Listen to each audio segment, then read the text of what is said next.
welcome to Big Bang Radio Spotlights. This is the show where we talk to independent artists from all around the world all about their music and their process for making it. I'm your host, Isaac Anderson, and today I get to sit down with musician Jordy Searcy.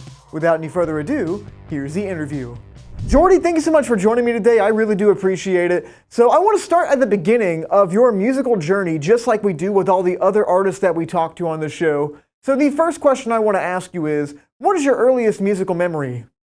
I think just watching my parents play music. I remember being 5 and watching my dad play music on a stage somewhere and thinking that, and kind of realizing that I wanted to do music kind of even at like age 5. I was like, yeah, that's what I want to do for a living.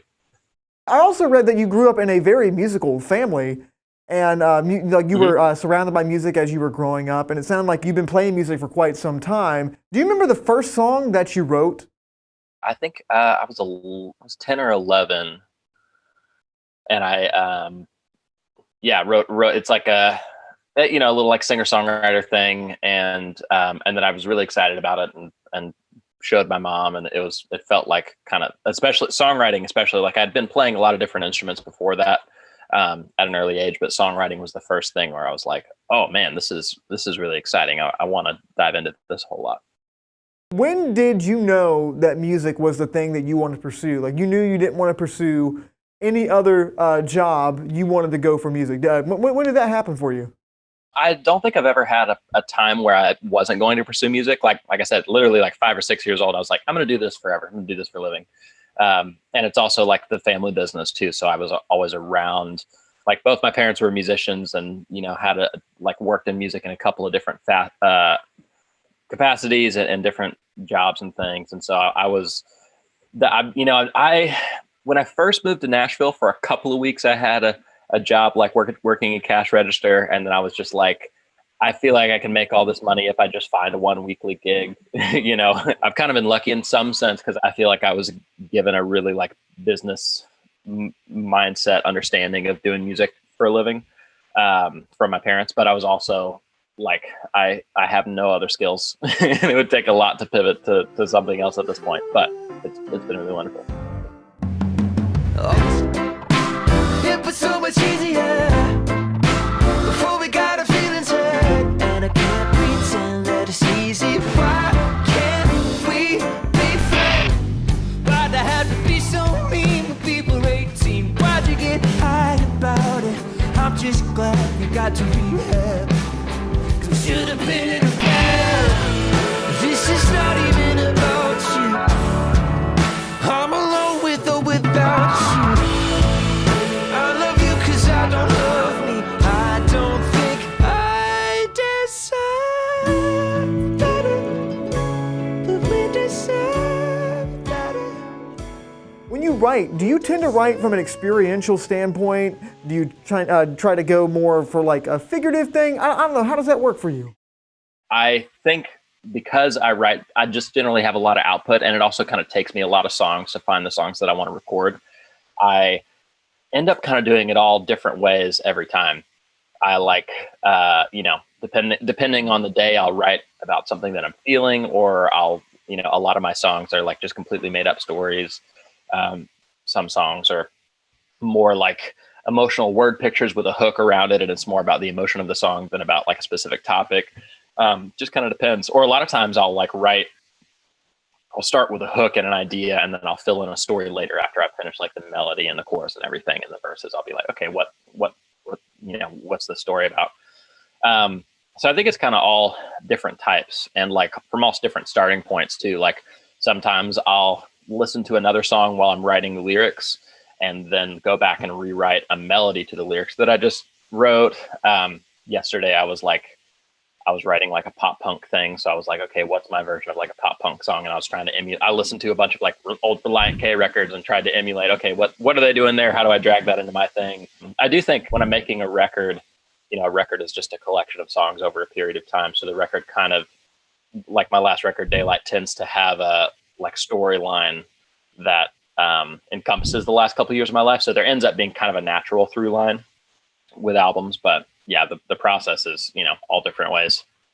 Something really cool that I discovered about you is that you decided to start living in a van going around because you toured so much, and you said that you know, you didn't feel like paying rent for something that you only kind of stayed in for a quarter of the year. How exactly has that influenced your sound, your songwriting, and just like your perspective on music as a whole?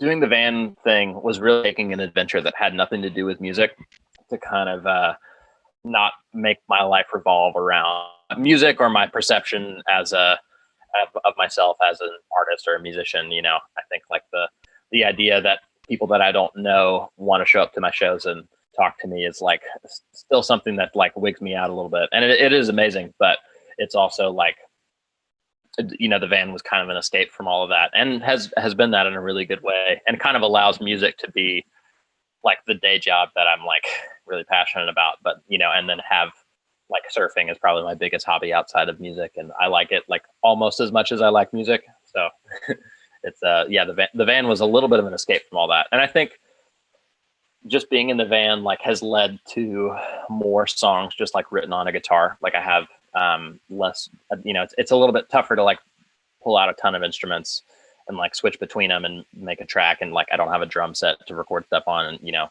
in a van. And so it's kind of led to a lot more just guitar songs, which I think has been a nice season of my songwriting.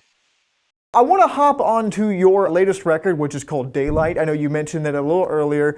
Great record. It's now on streaming. What was the recording of this like for you, and what does this record mean to you? This record is interesting because it's the hardest I've ever worked on an album. I think like the final tally of songs that I at least started for this record is like 387, which is too many. Technically, the record was finished not too long before it was released. It was finished in like April, and we started recording it beginning of 2021. And so there were a lot of, yeah, like February 2021, I think was when the first note went down. And so it was just a lot of months like in the studio making this thing. And there are a bunch of songs that we retracked a few times. And like, there's a song on there that I recorded with 4 different producers, and there's vocals that I re-sang like 3 times just to try to get what we were going for. And I think like in that sense, like the risks that we took on the record, I think are the things that I'm proudest of about the record. I was really sick for most of the record.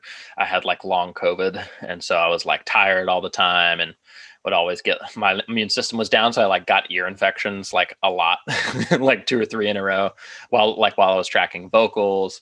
Yeah, there was a lot that was really difficult about that making the record, but you can kind of hear it in the album because the record's called Daylight, and it's about, finding the goodness even in the hard situations. And I think, you know, that's kind of what we all experienced in the pandemic. Like life changed, things were hard and really tough, but we changed and we all adapted in different ways to figure out how to live our lives again in new ways. And that's really the heart and soul of the record. And that message kind of permeates through the topics and the recordings, and even down to the way that we shot all the visuals for it as well, which was that was a really fun week. We went out to California in the van, me and my visuals team, and did like 150 photos, like usable photos on film, and then like 6 live sessions, just like driving around California, and really, really proud of the visuals, especially for that record. And that album is out right now on streaming for everybody to listen to. And if people want to keep up with you, Jordy, how can they find you online? At Jordy Searcy Music. You find me on Instagram, TikTok, YouTube, watch my vlog, Spotify. My website is jordysearcymusic.com, but you're probably better off going to a social media site, one of those 3. Yeah. Wonderful. Well, Jordy, man, it's been a pleasure talking to you. But before you go, I got one more question. Now, I don't know if you've ever seen a Big Bang Radio spotlight before, but I'm a musician, but I also love film. And I believe those 2 worlds are not too far away from each other, and musicians have a soft spot for it. So, Jordy, before you go, what is your favorite movie? My favorite movie is The Dark Knight, for sure. I could have some artistic film answer, but the one that I actually like the most is The Dark Knight. Thanks to Jordy for sitting down with us and talking all about his music. If you guys want to see more interviews just like this, you can find us online at Studio 67 NCC. Thank you all for watching. I'm Isaac Anderson, and until next time, stay lovely.